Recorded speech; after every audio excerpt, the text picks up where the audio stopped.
আলাইকুম ভিউয়ার্স, আশা করি সবাই ভালো আছেন। আজকে চলে এসেছি বিফ কোরমা রেসিপি নিয়ে।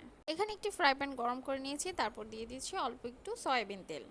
তেলটা গরম হয়ে আসলে এটাই দিয়ে দিব আমি কিছু দারচিনি। দারচিনি দিয়ে একটু নাড়াচাড়া দিয়ে আবার দিয়ে দিব কিছু এলাচ। তারপর দিয়ে দিব বড় আকারের কয়েকটি তেজপাতা।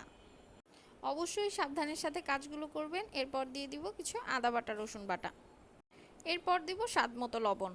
এদিকে আমি মাংসগুলোকে ভালো মতো ধুয়ে নিয়েছি। দেখুন মাংসের সাইজটা কিন্তু গরুর মাংসের তরকারির সাইজের তুলনায় তুলনামূলক বড়। আমাদের খেয়াল রাখতে হবে পিসগুলো যেন বড় বড় হয়। মশলাটা কিছুক্ষণ কষিয়ে আমি মাংসগুলো দিয়ে দিব। এত সুন্দর ফ্লেভার আসছে, এখনই খুব সুন্দর আদা রসুন তারপর দারচিনি এলাচের একটা খুব সুন্দর ফ্লেভার টেক্সচার চলে এসছে।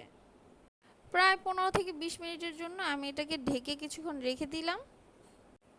তারপর 15-20 মিনিট পরে আবার একটু নাড়া দিয়ে নিতে হবে। অবশ্যই খেয়াল রাখতে হবে হাই হিটে এটা রান্না করা যাবে না।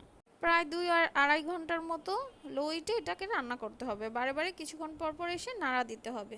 অবশ্যই খেয়াল রাখতে হবে যেন শুধু তেলের মধ্যে না থাকে, সাথে কিছু পানিও থাকে, তাহলে মাংসটা গলে যাবে, সফট হয়ে যাবে। আর শুধু তেলের মধ্যে থাকলে মাংসটা অনেক হার্ড হয়ে যাবে। মাংসটা কিন্তু প্রায় হয়ে আসছে। একটু আমরা যে বাড়তি পানিগুলো আছে সেটাকে একটু শুকিয়ে নেব। তবে অবশ্যই খেয়াল রাখতে হবে যেন বেশি ভাজা না হয়, তাহলে মাংসের সফটনেস একদম নষ্ট হয়ে যাবে। মাংসটা কিন্তু তখন আর কোনো ধরনের টেস্ট লাগবে না। আশা করি আপনারা সবাই এটা ট্রাই করবেন বাসায়। এর টেস্ট খুবই অথেন্টিক। এটা কিন্তু ঢাকাইয়াদের একটি ঐতিহ্যবাহী খাবার, গরুর মাংসের কোরমা। প্রায় সব অঞ্চলের মানুষই এটা খুব পছন্দ করে। সবাই ট্রাই করে দেখতে পারেন একবার। আমাদের মাংস রান্না শেষ, এবার খাওয়ার পালা। আমি কিছু এখানে বৌয়া নিয়ে নিয়েছি, যেটা আমাদের ভাষায় বৌয়া বলে, মানে খিচুড়ির মতো। আর মাংস নিয়ে নিয়েছি, সাথে আছে আলু ভর্তা। দেখেন মাংসটা কি পরিমাণ সফট হয়েছে, ধরলেই গলে যায়। গরমে আমি ধরতে পারছি না লিটারেলি। আমি মাংসের তেলটা পুরো প্লেটে নিয়ে আসছি। এখন আলু ভর্তা দিয়ে মেখে প্রথমে একটু খাবো। মুখে দেওয়ার সাথে সাথে ও মাই গড। তারপরে আমি খাবো এখন একটু মাংস দিয়ে।